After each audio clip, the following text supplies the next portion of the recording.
2 tahun lepas, Ukraine membuat aduan kepada Mahkamah Keadilan Antarabangsa ICJ mengenai tindakan Rusia menyerang ataupun annex uh, kawasan Donetsk, Luhansk dan juga Crimea. Sama seperti lebih kurang sama seperti Afrika Selatan membuat aduan kepada ICJ 2 bulan lepas.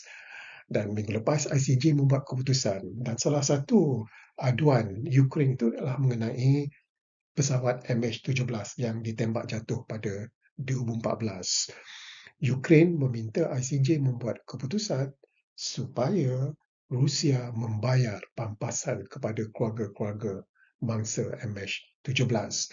Tapi ICJ mengatakan Rusia tak perlu membayar pampasan kerana Rusia tidak membantu dari segi keuangan kepada pemberontak yang dikatakan menembak jatuh pesawat MH17. ICJ hanya melihat kalau bantuan itu dalam bentuk keuangan, maka bertanggungjawab. Kalau bantuan itu dalam bentuk menyediakan peralatan ketenteraan, Rusia tidak bertanggungjawab. Jadi itu adalah keputusan ICJ, Mahkamah Dunia yang paling tinggi sekali kalau nak dianggap dari segi statusnya. Tapi sebelum itu, tahun lepas, 4 orang yang dibicarakan, dua dan didapati bersalah 2 orang Rusia dan seorang Ukraine yang dikatakan menembak jatuh MH17 itu, mereka didapati bersalah oleh mahkamah di Belanda dan diarah membayar sebanyak 16 million euro, iaitu 50,000 euro kepada setiap 298 mangsa itu. Besar kemungkinan pampasan itu tidak akan dapat dikutip kerana kesemua mereka ini adalah dibicara secara absentia, tidak hadir ketika perbicaraan.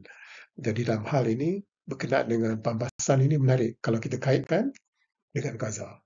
Dikatakan untuk membangun semula Gaza itu, ianya memerlukan 50 bilion ataupun lebih.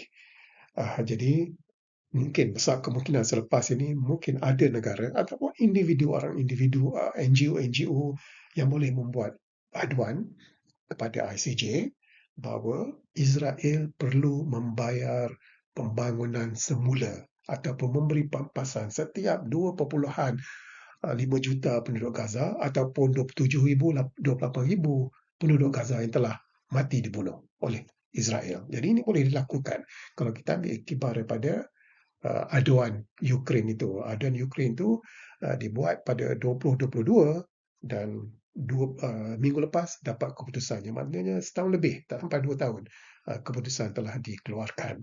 Jadi ini yang dikatakan boleh dibuat oleh mereka ataupun kita yang mahu Israel membayar kemusnahan yang telah dilakukan di Gaza. Amerika Syarikat, kita tahu Amerika Syarikat dia bantu ketenteraan.